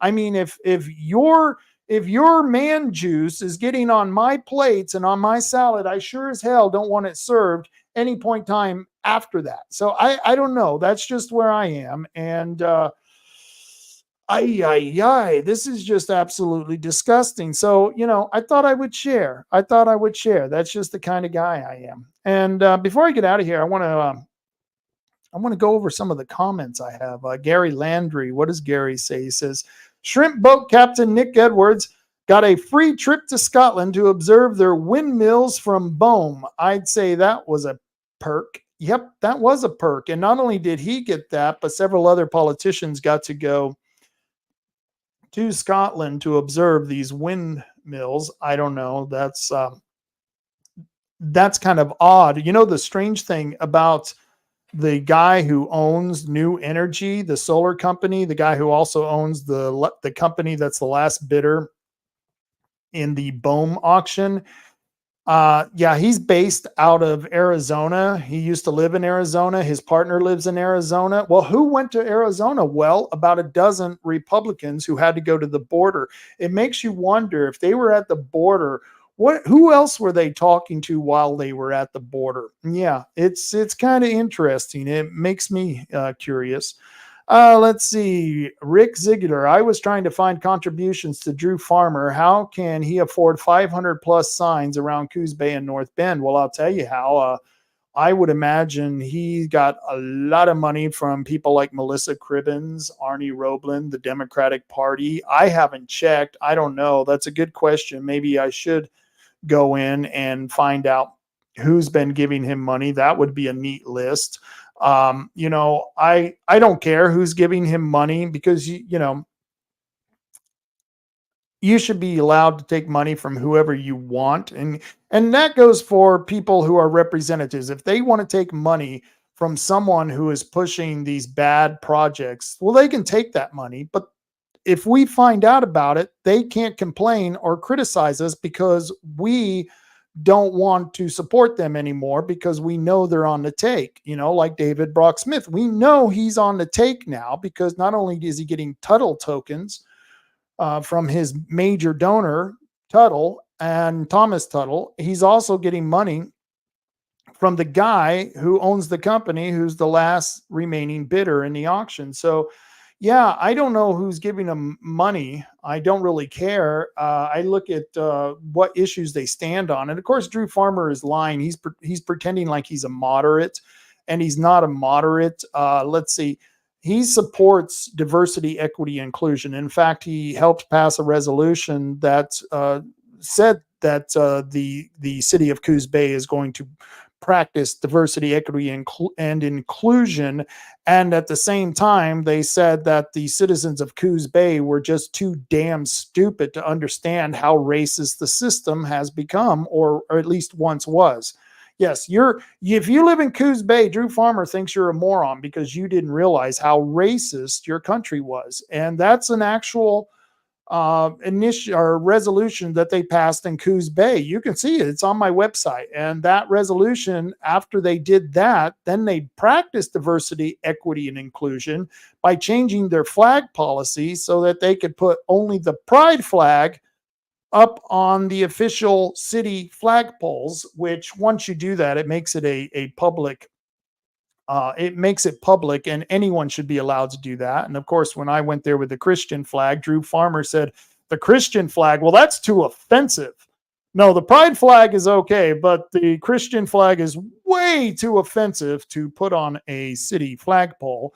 And so that's one of the second reasons I wouldn't vote for Drew Farmer is not only is he into diversity, equity, inclusion, not only did he call all of you people in Coos Bay a bunch of morons, but then he created a policy that promoted the gay pride flag and denounced the Christian flag, in essence, denouncing Christians themselves. I think he's a self-hater.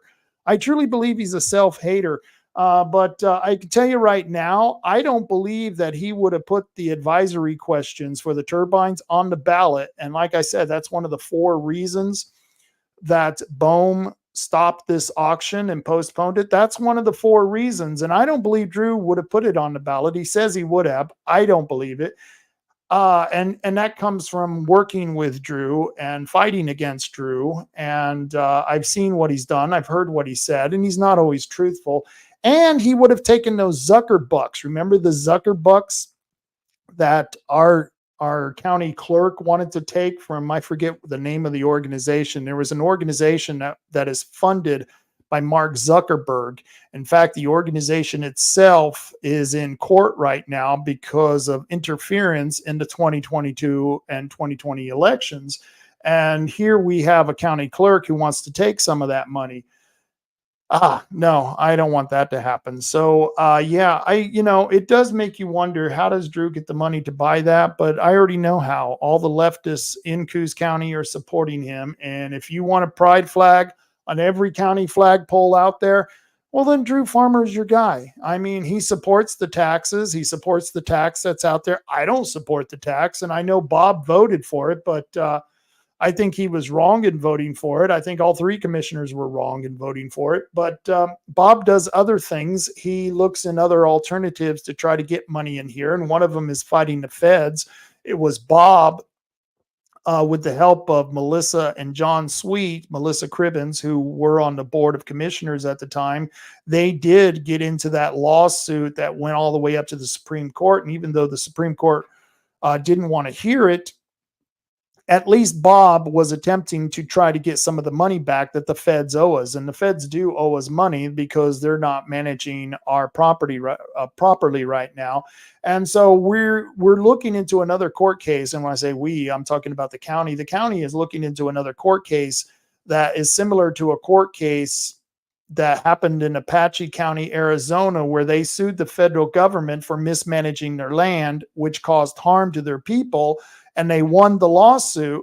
So what Bob and Rod Taylor hope to do is to file a similar type of legal action against the feds, and hopefully we'll get that to the point where we can get some of our land back, or at least the right to manage it, which means what? We'll be able to cut down some trees and make some money. And if we can pull in 10, 15, 20 million dollars off of the federal timber harvest, it would save us taxpayers a buttload of money. But I don't know if that's going to happen. But we'll see. And if you're supporting Drew Farmer because you think he's a moderate, you've been fooled. You've been fooled. And don't tell anyone otherwise. If you're watching this show and you hear me telling you the guy is not a moderate, he's not a moderate by any stretch of the imagination. And so we'll see what happens in the election. There's a good chance that Drew Farmer might win. Of course, Bob has been around a long time, and I think a lot of people, well, they just couldn't vote for Drew Farmer. And so I think Bob's going to win this, but I don't know. If I could bet and be certain on the outcome of elections, I would be a billionaire. Yeah, we'll keep trying on that. Let's see. Before I get out of here, I want to remind everyone real quick. This is very important. The Trump train tomorrow. We've got the Trump train tomorrow. It's happening. Tomorrow. We've got the Trump train happening Saturday. This is happening Saturday, October 5th.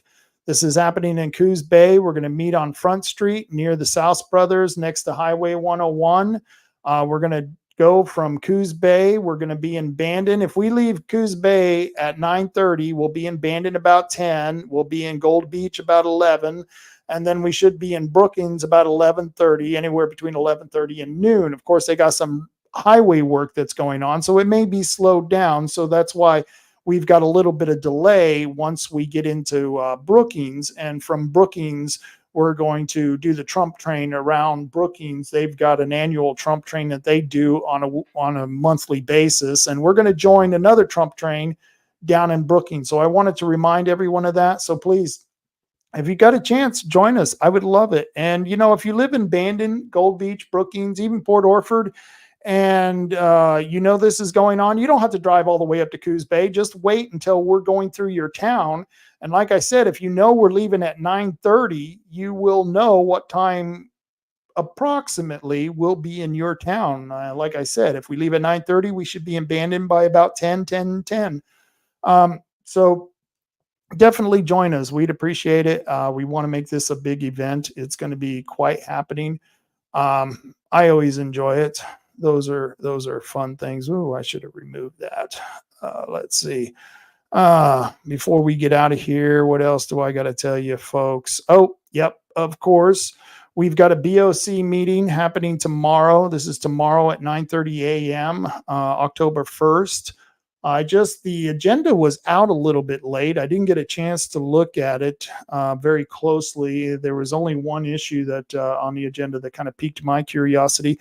I'm not going to be at the meeting, but I recommend everyone to go, because if you want to know what's happening in your county, the best way to know that is to go to the regular county BOC meetings. And this is happening tomorrow, Tuesday, October 1st at 9:30 a.m. And of course, Coos Bay has their city council meeting the same night, usually, as the county commissioners meeting. And theirs is happening at 6 p.m. October 1st on Central in the City Hall building. And don't get that confused with the Hall building. It's City Hall building. And there's a picture of it right there on the screen. And also tonight, if you guys get a chance, the Bandon City Council is having their meeting at 7 o'clock tonight. And I didn't check the agenda for any of those things, but I think you all should know about it, because if you want to get involved, those are the places you go. And so, I just want to remind everyone that there are city council meetings and um, county meetings that are going on that definitely concern you. There were a couple of new memes that I thought were cool. Uh, I've been showing you this meme. This meme is absolutely exactly what's going to happen to America if Kamala Harris gets in.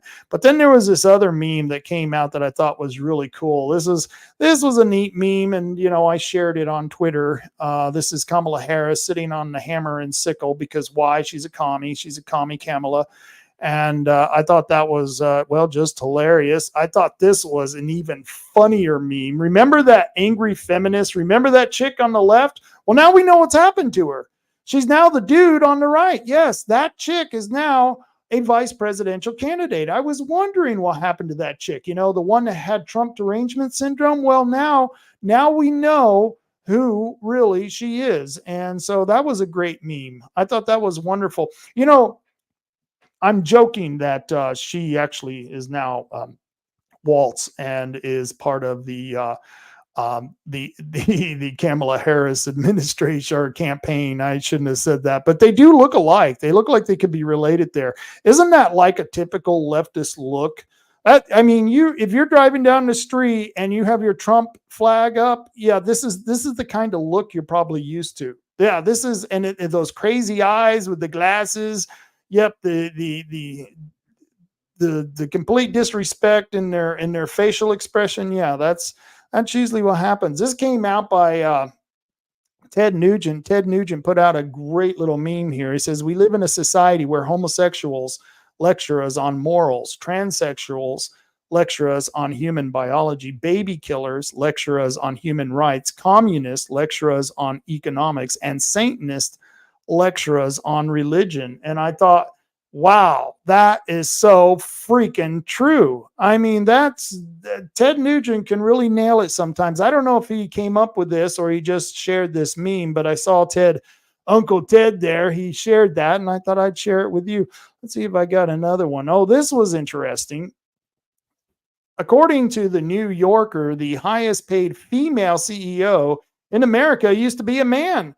Well, I got news for the New Yorker. If she used to be a man, she still is a man. And if you don't believe me, do a DNA test, and I would bet $100 it would come back with an X and a Y instead of two X's. I'd be willing to bet that. But the funny part is, I shouldn't say sad part, the funny part is this guy who's now a gender pretender, he pretends to be a female. He's actually quite an accomplished person. He's in the satellite business. He created, or at least he came up with the idea of Sirius radio. I don't know if you've heard of Sirius, the Sirius satellite streaming radio that goes out. If it's you pay for it, and it's personally I don't like it because out here listening to Sirius is sure there are places when you're driving around where it comes in and out all the time. So I'm not a big fan of it, but I think anyone who can invent something that makes them a gazillion dollars is pretty incredible, even though they're insane. And I think this proves that people, just because they're a CEO and they're well accomplished, doesn't mean they don't have mental problems. Because any guy who wants to pretend he's a woman and claim he's the highest paid female CEO, that guy's got mental problems. I don't care what anyone says. I don't care how accomplished he is. I don't care how much money he has. That's just freaky. I don't know. It's just maybe I'm prejudiced. Maybe I'm a sexist. I don't know. Am I actually a transphobe? I have no idea. But that's just some of the things that were going on the internet. And I thought you might enjoy some of my little memes out there, little memes that I like to share. But before I get out of here, I do have to remind you that I am sponsored, and I am sponsored by 3H Tree Service. 3H Tree Service, they can take care of all of your tree needs. If you got some trees that are diseased, they have a bug infestations, they're a fire hazard. No, it's not Antifa. It's a tree. Then they can take it out. 3H Tree Service. Call them at 541-294-1800. Once again, that's 541-294-1800. And they can take care of all those tree needs. They can remove those trees with surgical precision. Matt Holman and the guys, they are great at doing that stuff. Tom and Gigs, I didn't get it. I don't know if Tim is still on vacation or not. If not, I know the guys over there are well overworked because Tim does a heck of a job running that automotive center. And if you have any automotive needs, I recommend Tom and Gigs.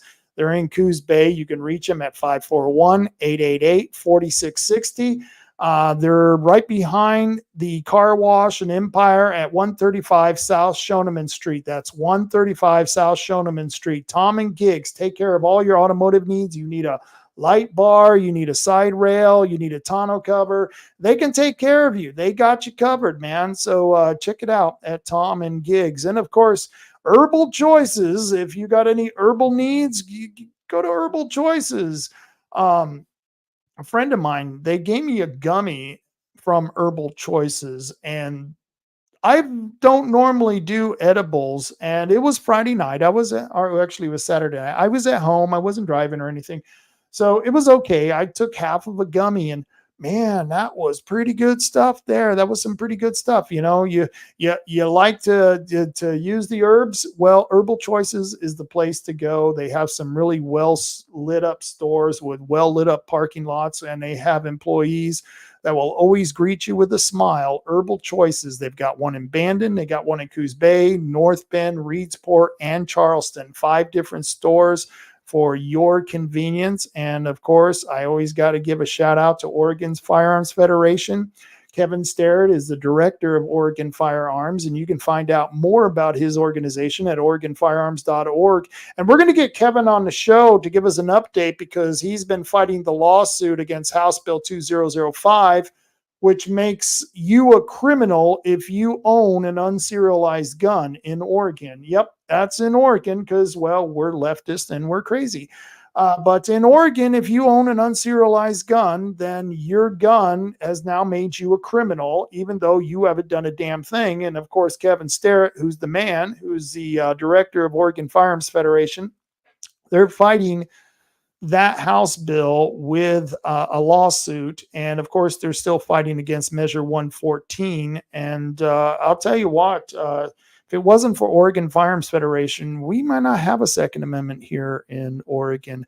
And I want to let you know, they're not my sponsors, but they're good guys over at Bandon Gun Club. You can find out more at bandongunclub.org. If you live in Bandon, you want to go out and practice with your pistol, I highly recommend the Bandon Gun Club.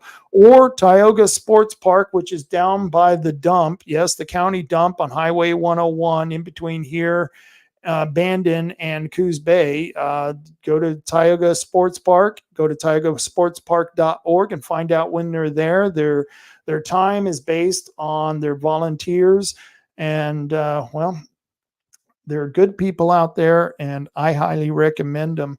And I've been trying to get Craig Rucker on the show, but it's been one of the most cursed interviews I have ever done. We did one interview. We tried to do an interview, and you're not going to believe this. This is one of those times when have you ever done something and you're the only one to blame, and you done something so stupid you want to punch yourself in the face? That's what I did on the first interview with Craig Rucker. He got on here. We were going to do an interview for last Monday. We were going to do the show. If you notice, I did a replay of my interview with Sheriff Lamb. And that was a good interview. It was a really good interview, but I wanted to have Craig Rucker on here because he's from CFACT. He did the movie, The Climate Hustle. He did Climate Hustle 2 with Sorbos, Kevin Sorbos, the guy who used to play Hercules. Great movie. I recommend you go check it out. I was going to have him on the show, and I did an hour interview, and then I continued the show after getting him off, just like it was a regular show. When I was going to play it live, I forgot to hit the record button. Yeah, can you believe that? I did a whole hour and a half. I looked down to download it and realized, Rob, you're a freaking moron. You didn't push the record button. Well, Craig Rucker is a pretty stand-up guy. He's all right. And he says, don't worry about it. We'll do it again. So 2 days later, we tried to do the interview again. And 15 minutes into the interview, and I'm doing it right where I'm doing it right now on my new computer with my new camera, my camera goes out. And then my microphone goes out. And Kevin's sitting there and he's talking to nobody because my microphone and my camera went out. He had no clue what's happening. Finally, I got my microphone to work. I don't know what the hell happened to my camera. I still don't know.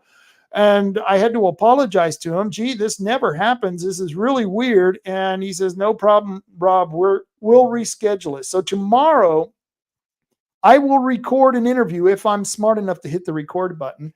And we'll get we will get Craig Rucker on here to talk about the fight that he has had against the wind turbines on the West Coast. And he'll give us an update on those lawsuits, but he's really thrilled about the progress here in Coos and Curry County in Southern Oregon on the coast. He knew that if we got in really early and we put a lot of pressure on these people, that it would be a completely different result than what they've had in New York and New Jersey, where they're having to fight the already constructed wind turbines by taking them to court. Well, they don't have the wind. They don't even have the call areas leased. It doesn't look like they're going to get them leased because they've been postponed. So he was really thrilled about that. So hopefully I will have him on next Monday on a pre-recorded show. And I'll see you all on Friday on the regular Friday night rant. And don't forget, whatever you do, don't forget next Saturday, October 5th. And I got to show you again because I wanted to remind everyone, because this is, like I said, the most popular event that we ever do, is the Trump Train in Coos Bay. We're going to meet at 9 a.m. next Saturday, October 5th. So please come down and check it out. It should be a really good time. We bring your Trump flags and the Trumps, all that good stuff. We're going to have a regular old party, a party on wheels. We're going to do the Trump Train. I really enjoy my music. You like my music, my intro music? I had a really cool song for the radio show, but I think this new song, it's an instrumental. It's like something from Rage Against the Machine. That's it. Rage Against the Machine, and it really gets me going, man. This is some good stuff here. I'm gonna crank this up. You like this? Now that's good stuff. So I hope you join me next Monday for another Rob Taylor Report. You check me out Friday for a Friday night rant. Thank you, and I hope you all have a wonderful day. Until next time, you know what I always say, carry on, Coos County. Carry on.